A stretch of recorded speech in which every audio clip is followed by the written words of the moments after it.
آج علم کی ریل پیل ہے، یہاں سے لے کے وہاں تک مدارس کا ایک جال ہے، روزانہ حفاظ تیار ہو رہے ہیں، یہ سب تیار ہو رہے ہیں، ہر سال ہم پگڑیاں باندھتے ہیں، مگر مجھے یہ بتائیے وہ اسلامی انقلاب کیوں نہیں آ رہا؟ وہ سنتیں کیوں زندہ نہیں ہو رہی؟ جاہلیت کی طرف ہم کیوں بڑھتے چلے جا رہے ہیں؟ ہماری بیٹیاں کل دوپٹہ ڈال کر کے نکلا کرتی تھیں، آج دوپٹہ ان کا کس نے چھین لیا ہے؟ کل وہ سر پہ گھونگھٹ کاٹ کے ہمارے پڑوس کی اور ہماری برادران وطن کی بیٹیاں بھی ہمارے کھیتوں میں کام کرتی تھیں تو گھونگھٹ کاٹ لیا کرتی تھی، وہ آج سارے گھونگھٹ ختم ہو گئے ہیں، وہ آج پردہ ختم ہو گیا ہے۔ آج مغرب نے، ویسٹ نے اور اس موبائل کے ذریعے، انٹرنیٹ کے ذریعے وہ تہذیب ہمارے آ گئی کہ ہم نے خود اپنے پردے کو اپنے ہاتھوں سے پھینک کر کے پیروں کے نیچے مسل ڈالا۔ کیا اس پر مسلمان فخر نہیں کر رہا؟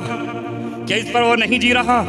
مسلمانوں کی شادیوں میں جائیے، بینکٹ ہالوں میں جائیے اور شادی کے ان مقام پر جائیے، مسلمانوں کی بیٹیاں آپ کو بے پردہ نظر آئیں گی، لپسٹک لگاتی نظر آئیں گی، یہاں تک کہ جینز پہنتی نظر آئیں گی، اور بہت سے خاندان تو ایسے ہیں جہاں ڈانس بھی نوجوان کرتے نظر آئیں گے، ناچتے نظر آئیں گے۔ اے مسلمانوں، مجھے بتاؤ کتنے گاؤں ایسے ہیں، کتنی بستیاں ایسی ہیں جہاں نکاح سے پہلے ڈی جے بجتے ہیں اور اس کی دھن پر نوجوان ناچتے ہیں، نوجوان لڑکیاں ناچتی ہیں۔ کیا یہ جاہلیت نہیں ہے؟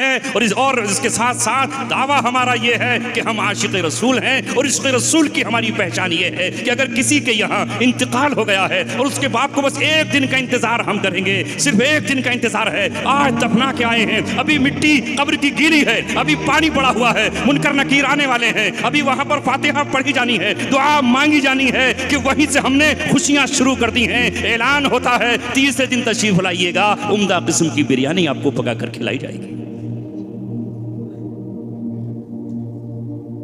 بہترین بریانی جو جتنا مالدار ہے اتنی ٹاپ کی۔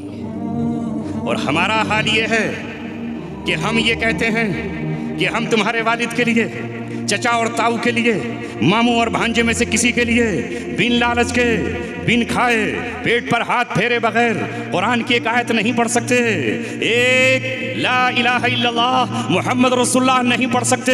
ہمیں کلمے کی تعداد 70,000 یا 1.25 لاکھ پوری کرنی ہے تو وہ کھجور کی گٹھلی پر نہیں ہو سکتی، وہ املی کی گٹھلی پر نہیں ہو سکتی، وہ پتھر کی کنکریوں پر نہیں ہو سکتی۔ بھائی کچھ میٹھا تو لے کر آؤ، الائچی دانے اور چنے۔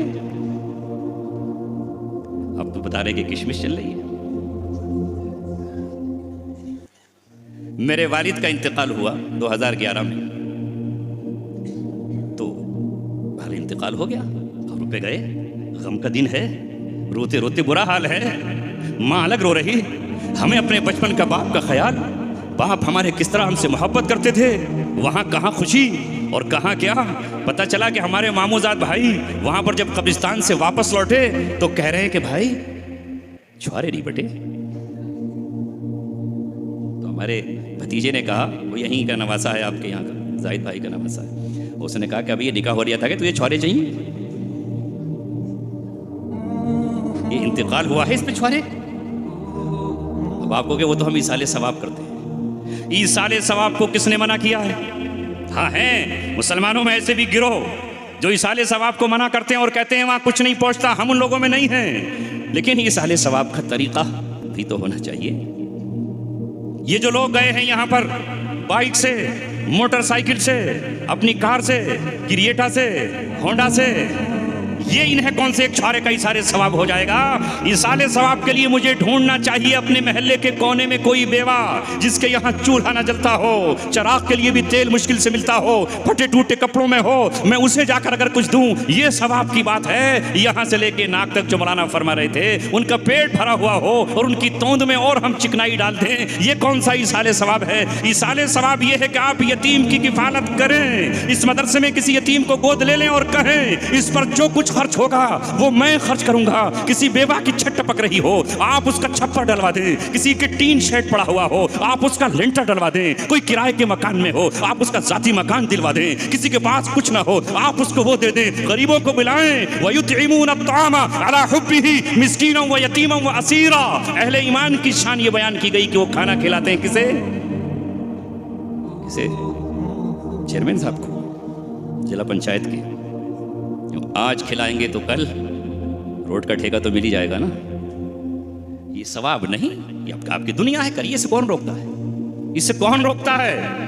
دنیا کے لیے کچھ بھی کیا جائے، لیکن اِیصال ثواب میں کہا جا رہا ہے وَيُطْعِمُونَ الطَّعَامَ عَلَىٰ حُبِّهِ، وہ اللہ کی محبت میں کھانا کھلاتے ہیں، کسے؟ مسکیناً، مسکین کو قرآن پڑھ رہا ہوں، وَيُطْعِمُونَ الطَّعَامَ عَلَىٰ حُبِّهِ مِسْكِينًا وَيَتِيمًا، اور یتیم کو کھلاتے ہیں جس کا باپ دنیا سے چلا گیا، ماں بیوہ ہے، کمانے کے قابل نہیں ہے، چاہے وہ باپ ایکسیڈنٹ میں چلا گیا ہو یا باپ کسی نے قتل کر دیا ہو یا باپ اس کا کسی اپنی بیماری سے مر گیا ہو، ان یتیموں کو کھلاؤ، وہ اسیرا، اور قیدیوں کو بھی کھلاؤ، اس لیے کہ قیدیوں کا بھی کوئی نہیں ہوتا، تمہیں جو نعمتیں ملتی ہیں وہ قیدی کو نہیں ملتی۔ اور یہ کون ہے؟ کیا کہتے ہیں؟ کھلا کر مسکین کو، یتیم کو، مسکین کیا دے پائے گا اور قیدی کیا دے پائے گا اور یہ یتیم کیا دے پائے گا؟ انما نطعمکم لوجہ اللہ، ہم کھلاتے ہیں اللہ تبارک و تعالیٰ کے لیے، لا نرید منکم جزاء ولا شکورا، ہم ان سے نہ بدلہ چاہتے ہیں، ہم تو لفظ شکریہ بھی نہیں چاہتے۔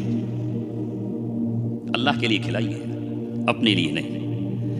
بہرحال بیچ میں یہ بات آ گئی کہ آپ حضرات اور ہم کس سمت میں جا رہے ہیں۔